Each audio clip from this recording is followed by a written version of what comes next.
Hey everyone, Faenex here, and I'm gonna start doing some more YouTube videos, so I have to start off with a YouTube video of course, but in the intro of this video I just want to let everyone know that there will be more videos coming. On my Discord I had a small vote going on what people would like to see, and mostly it's gonna be more in-depth stuff what people want to see, but I'm gonna start off with more of a commentary slash gameplay video, just to let everyone know that my YouTube channel is gonna be active, and that I'm also gonna be streaming more, so if you haven't checked out my stream, make sure to go there as well.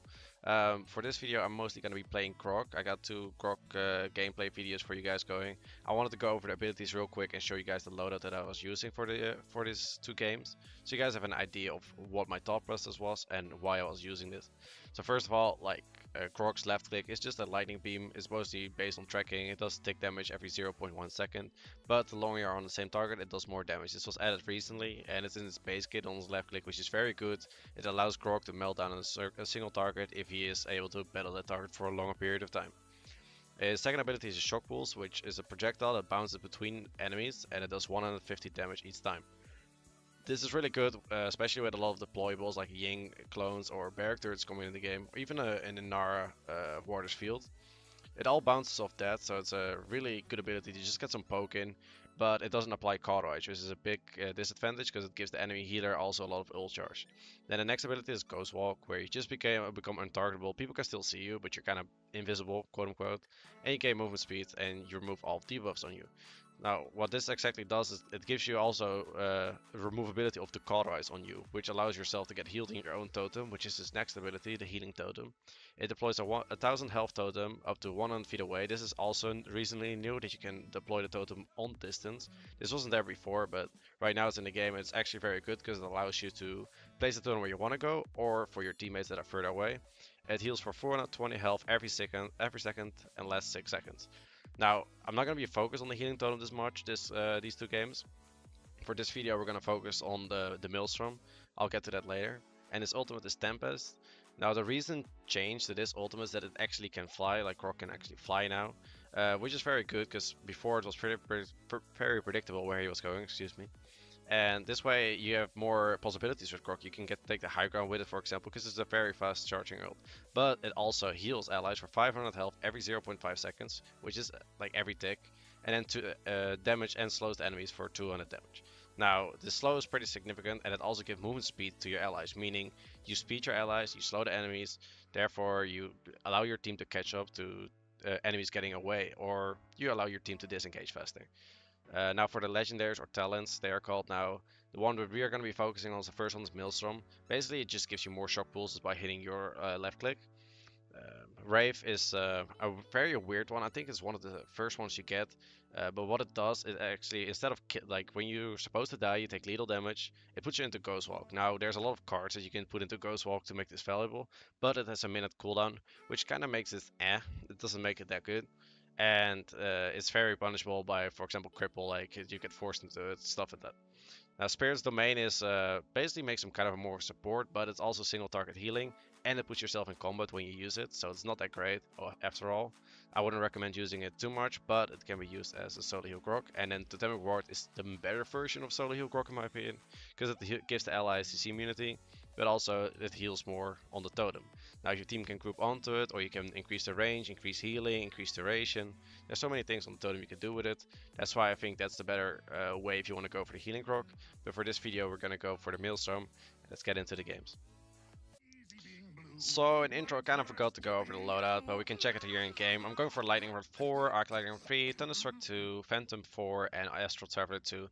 Main reason being more that I get self-sustain on my Lightning Rod cards, because I'm using the Maelstrom, so I got a lot of bounces anyway. And Arc Lightning will help it so the bounces are more efficient. Thunderstruck just to get my ammo back, because I want to benefit as much as I can from the bonus damage from the left click. Phantom because it makes you actually survive more than you think, because you can get away with Ghost Walk, and then Astral Traveler helps with that as well to just get out of sticky situations. For this first video, I'm mostly going to be talking over my recording. I played these games beforehand. I just want to get the hang of all the recording and gameplay at the same time stuff. So yeah, bear with me for this one. It's going to be kind of weird because I already played these games. But you guys don't have to know that, right? Well, you guys don't know that. So as I'm gonna do here at the beginning is just try to get a hang of like where everyone's going because everyone has different tendencies. So I'm just gonna scout out. This is a very good spot because you can see where exactly what goes on the right side. But as you can see, they're all going left side. So I'm just gonna look for some early shock pulses, but I get all shield up, and then the Ender comes for a flank. I kind of hope my team will help me, and they did, and I barely survived. Got a Ghost Hawk. You can see how long the duration is. They were a Phantom. Just trying to get healed up. The Ceres healed someone else, but I'm out of combat, so it's fine. Got a lock shock pulse right there for some poke damage, and then just post. I tried to place a totem for the NR, didn't quite catch her, she didn't feel from it, and then the Drogos.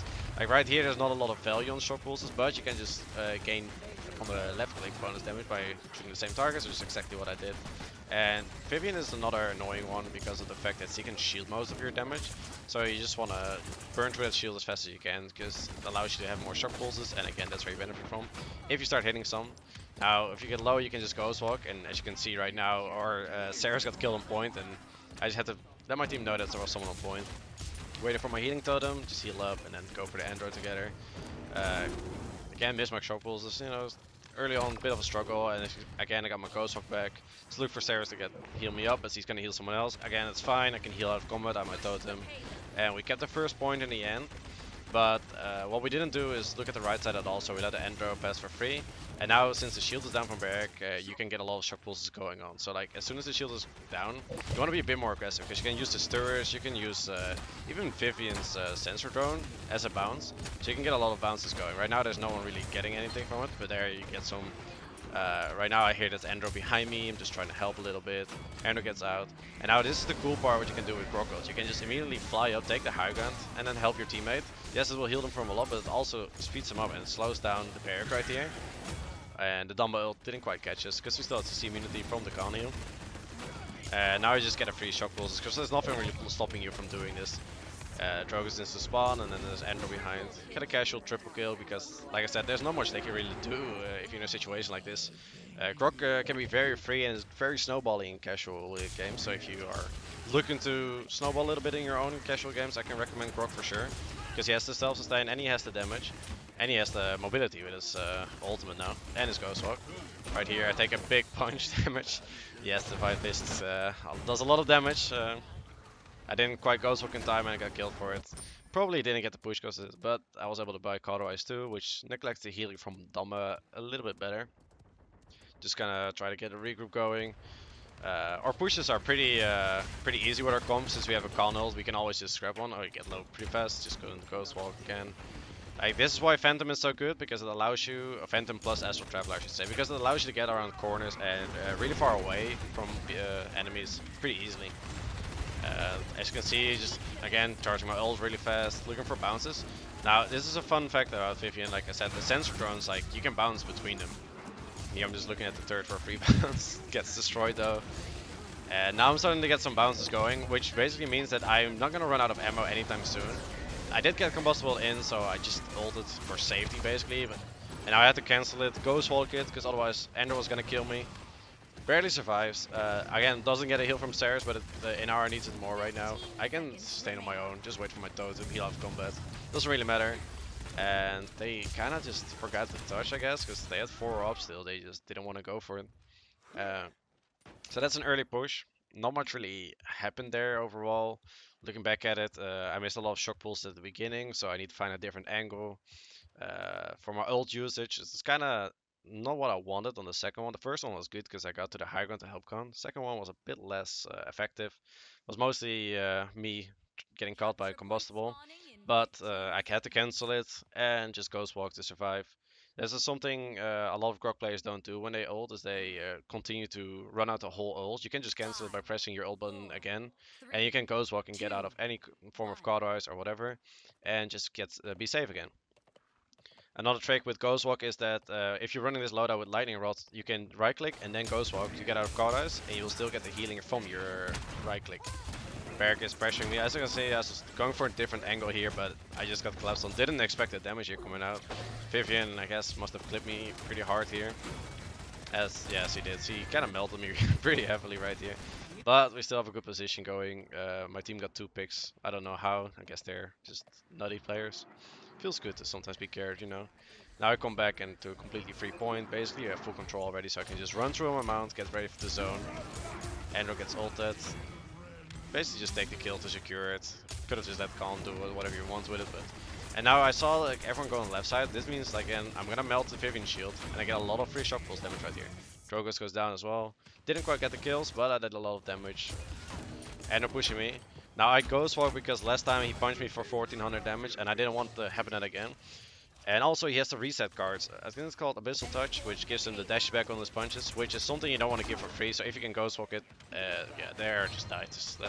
Don't worry about it. But if you can dodge that punch, it basically messes up with him because he cannot use his dashes again. So he was in a bad position right there. He was very greedy looking for the punch, but since I'm running Phantom, increased duration on Ghost Walk, I can escape it, and I'm just fine, except for the, just dying in the open right there. Now Andrew's ulting my team, I get a nice damage on him and just heal my con real quick. Together with Ceres, we heal him quite fast. Now I can Ghost Walk through this because I know there's no one else here. We just killed the Andro, which is my biggest target right here. And I'm just gonna look for bounces, but I didn't get any. So I'm just gonna force my way through with my ult, and I can just fly higher than Drogoz apparently. Just take down the Drogoz just like that. Again, dodge the punch with my Ghost Walk. That's a lot of damage that I'm dodging there, especially since the Divine Fist is being run right now. And we just kill him in the end. He didn't get a reset, even though he hit a second punch on me. It's kind of weird, but as you can see, he wasn't dashing out. And now this is an interesting fact, that when Vivian is ulting, the two sentinels next to her, your shock pulse bounces between them. Basically meaning Vivian is taking insane amount of damage if she has ult active against Grohk. Now, I'm just gonna try to poke as much damage as I can. Again, dodge the punch right here from the Andro. Therefore, I barely survived because of that. Like, if that punch would have hit, I would have died for sure. I was 1 on health there. As you can see, this is just Grohk's stream right now. There's no shields, nothing really stopping him, just free shock pulses. You Ghost Walk, there, the Dumba ult. Another thing, you cannot get hit by CC during Ghost Walk, so that's a very good thing. If you hear CC coming at you, you can just avoid it by using the Ghost Walk. Or, oh, early end goes down to the punch, or Khan goes down, and now I'm in a bad spot. Not sure if I can get out. Does use the Ghost Walk, plus the heal from Ceres. Again, no card eyes on it, so you get a lot of health back. Drogoz takes down my Inara, but I'm not able to trade it quite here. But I'm still full HP because there's nothing really cauterizing me right now, and the Ceres is pocketing me. Plus I have my own sustain on my right click because of Lightning Rod and my own totem. As you can see, I should right click, then Ghost Walk for get out of cauterize. With my ult, I'm just gonna push my team forward because I know we can be very aggro here. There's nothing really stopping us. Ceres ult doesn't quite really catch people, but there you can see what happens when I do take the fist. That's a lot of damage. I'm low HP instantly. Now I can have it win this duel. Okay, there we go. We barely win the duel. Now we have to just hide out of combat because we want to use our totem on an R. Just walk into it a little bit. Because Grohk's totem heal lasts even if you walk out of it. Like, it lasts for a little bit. So you can just tap it real quick and walk out of it and then still get benefit from it. Nice NR ult here to stuns everyone. And for me to have a cleanup. And that's a quick 4-0. Overall, looking back at the game, their team comp wasn't the best. I had a lot of free shock pulses, a lot of freedom. Even got the top play here, which just shows how much Grohk can really do if he is being left alone. And again, he's really good for casuals. I can very recommend it to people that want to try him out more as a damage. Just let your team know you're playing damage though, otherwise you end up with no heals and that's never fun. But as you can see in the end, there's so much damage he can do just with the free shock pulses using Maelstrom that you kind of want to look into playing Grohk a bit. If you want to carry your casual games, maybe if you're rank games later on, not on higher ranks, but you can see I'm doing top damage in my team. Not quite top damage in the game though, but I have a 10-3, 18 score, very good. Again, you can see my loadout here. Just had Cauterize 3 against the healing. And let's try this again in the second game. So for the second match, we are on Stone Keep. I'm gonna be running the same loadout, same talent, just Maelstrom. Again, have survivability with the Lightning Rod, have more with bounces because Art Lightning. Again, Phantom and Astral Traveler I can really recommend it. It gives you a lot of survivability. Some people want to run health, which is called Shamanic Might or something, which can also be very good. They have a loadout for that as well. I showed it very previously in my first game. But I just prefer this one because I feel like I have a little bit more survivability with this one, just because of the self-sustain and the fact that I can get out of stuff with Ghost Walk. And I kind of rely on heals when I'm Ghost Walking, but you can also use your own totem or the shock pulses. Now for Stone Keep, there's a lot of bounces just because of the Arc Lightning free that you can get when people are peeking on the high ground, people on point. And also we're playing against an Inara, meaning she will have a water field that it can bounce on. Like last game we had barrack turrets, now we have a water field from Inara. Right here we're just pressuring out keep. It's a very important place in this map. As soon as we got control, it gives you control above the point and on any side really that you want. Just gonna be looking for them. My team already got a pick. I pressured out the Inara wall right here, and now the Inara DR. And I'm just staying alive. Like I'm full health. It doesn't really matter. Like I'm forcing cooldowns. Now we can just collapse on her. As you can see, Grohk can do a lot of damage when it comes to it, and we just pick off the Inara. Yes, they got cap time, but we got full map control. There's still this bug behind us that killed our sniper already.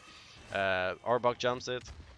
I'm not quite sure where he lands. I'm just gonna put a totem on the con so he can stay on point. And he dies here behind us. I just put a totem on the con so he can contest while we are looking for the buck. I don't really need that totem since I know I will be safe. And from here you can see on the high ground perspective like how much damage you can really do. Force the Talis to be. And you already have your ult right here. I can look to just ult early, getting poked out. And I didn't quite get my ult or Ghost Walk. I just stood there and took it. But we should have the point. We got him low beforehand. But that's a big of a yikes. Could have Ghost Walked, could have ulted. I just wanted to ult, that's why I looked up. Didn't quite work out. Now we have the card-wise too. This is the mid-game buy. Just because you capture the payload, you get 300 credits. And I farm 300 credits with my damage, so that's good.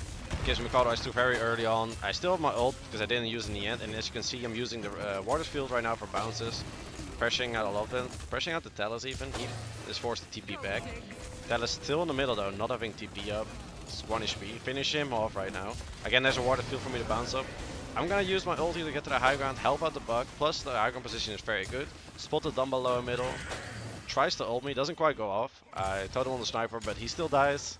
Buck is still behind us right now. You can hear him jump up there, but I don't have my ult from ability to get up there, so I'm just gonna poke him out a little bit, shoot him in the shoulder.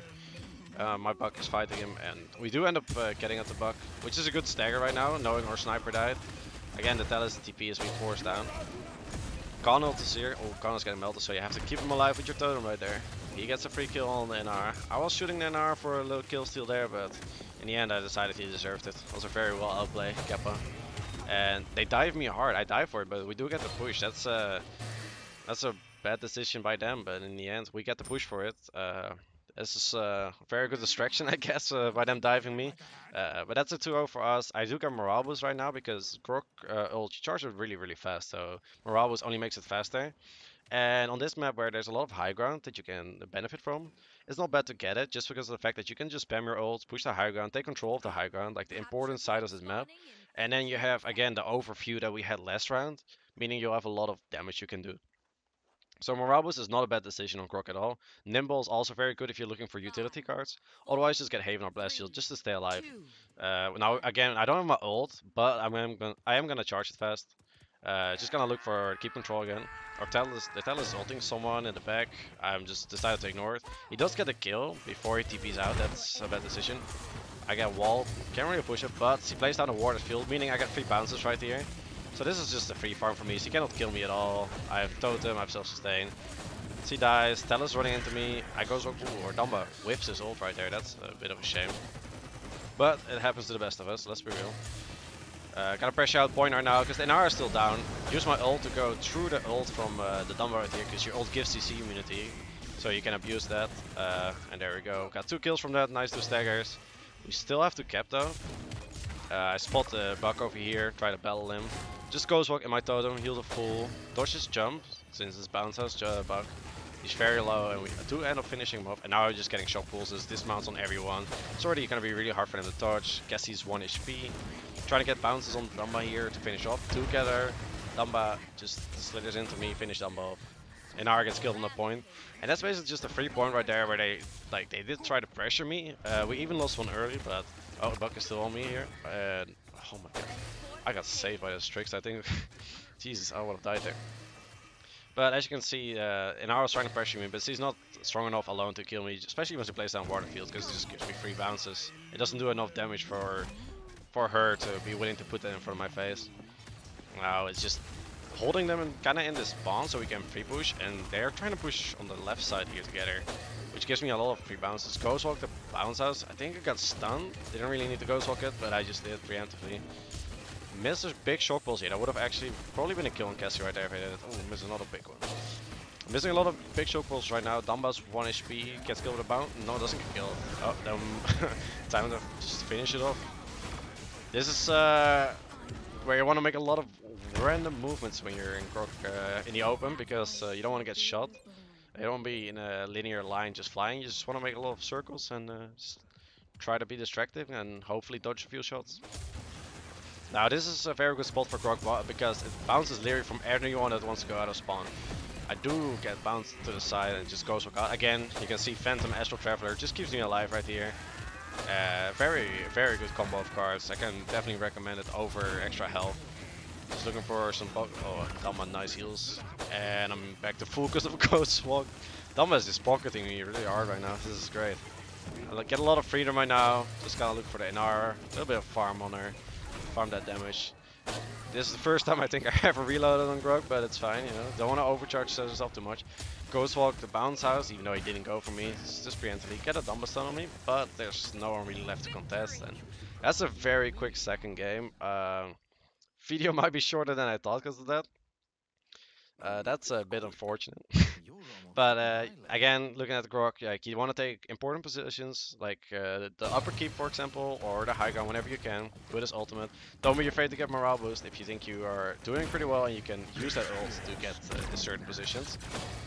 And cardwise is a really big factor because if you're not getting cardwise, all your damage is basically just giving the enemy support ult charge, and their ults are probably better than your ult, so make sure you get that cardwise early on.